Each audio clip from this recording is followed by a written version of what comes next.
Alright, I'm waking up here at the Route 66 Inn, and apparently Elvis Presley stood here. Now, I'm on the border of Texas and Oklahoma. Texas only has about 175 miles of Route 66, but there's a lot to see, so let's get going. Come on.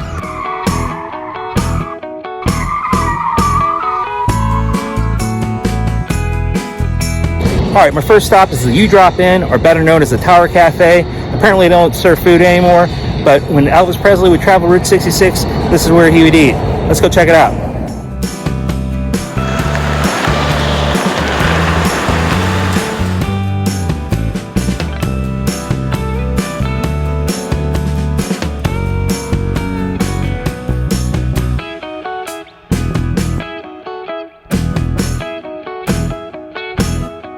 Alright, that was pretty cool seeing where Elvis sat, and apparently they do sell food, but I'm waiting to get to the Big Texan. I'm going to stuff myself.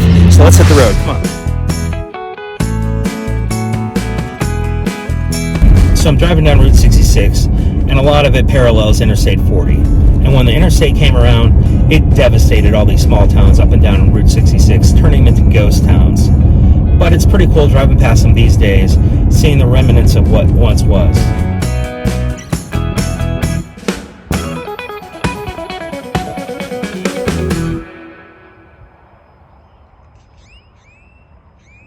The Dixie Motel and Restaurant. Looks like it would have been thriving back in the day and a real cool place to stay. But like I said, when Interstate 40 came around, it wiped out all these little mom and pop shops. It's a shame.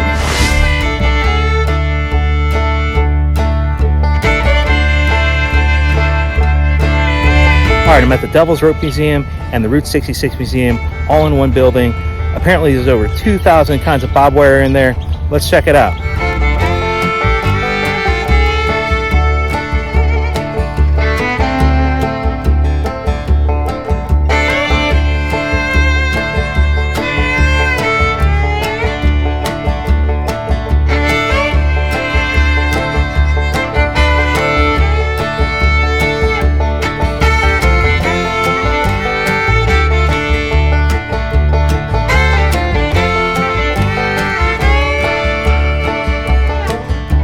Alright, I'm standing in front of all these machines.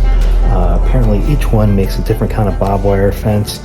It's pretty cool seeing all the different kinds.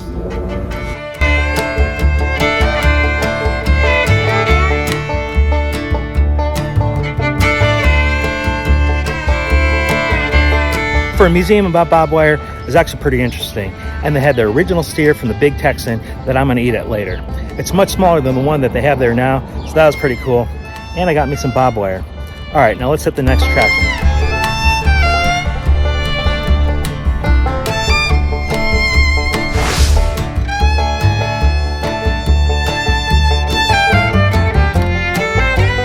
So there's a bunch of abandoned filling stations along this route, but this is the first Phillips 66 station on Route 66, which is pretty cool and it's in really good shape. Check it out.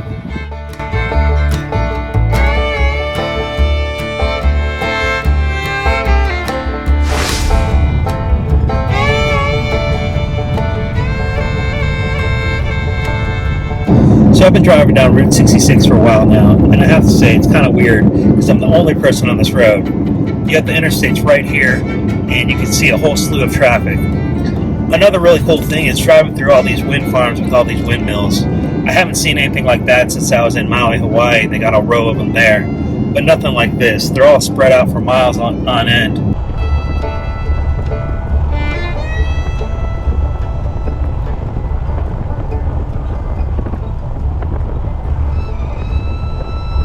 So I'm standing in front of the Leaning Water Tower of Texas. Apparently it was made to draw attention to a restaurant truck stop, but since then it's went out of business. So I don't know how well of a job it did, but still pretty cool.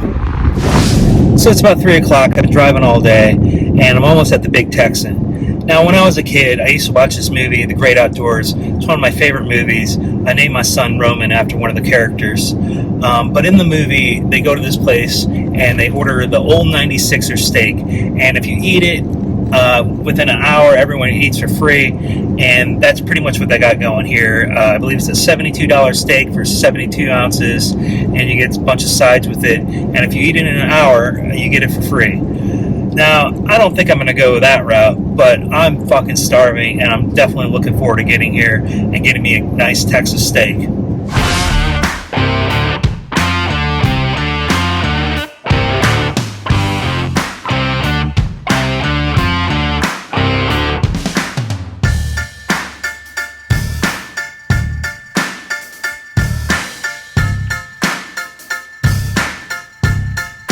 Alright, here it is, the world famous 72-ounce steak. Check it out.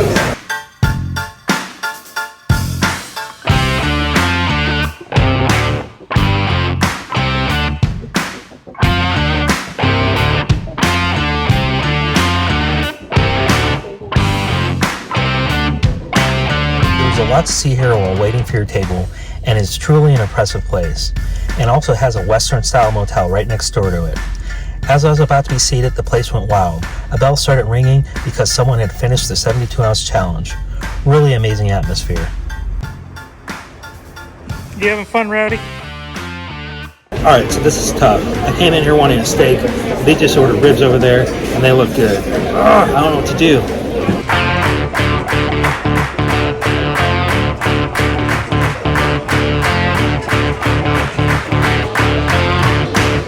Alright, I couldn't decide between the ribs or the steak. I went with the prime rib, and it was an excellent choice. Great service, great food, live music. Fucking highly recommend this place. Alright, now let's hit the road and see what's next.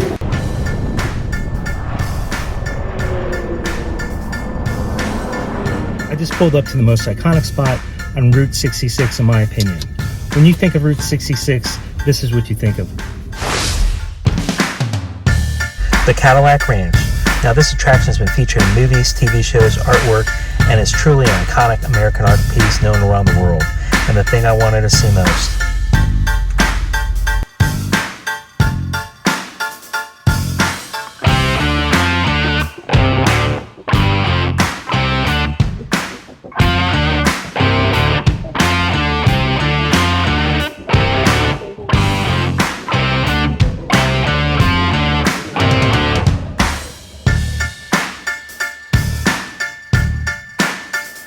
So I've owned 8 Cadillacs, and I love art, love Cadillacs. So for a guy like me, this is top notch.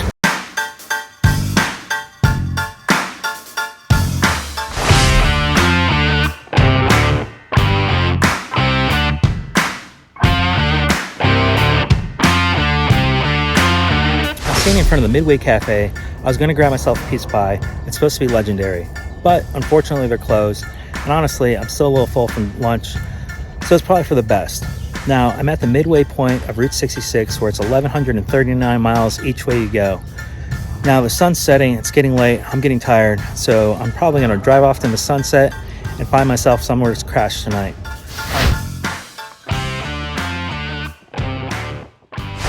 Alright, I've been driving all day. I just pulled into New Mexico and pulled off into a truck stop. Now, I've never slept in a truck stop before, but it looks like there's a couple other people here, so hopefully I won't have any problems. I have no internet service up here, but I'm going to put a movie on, and I got me some snacks, and I guess I'm going to sit back and chill, watch a movie, call it a night. Talk to you next week.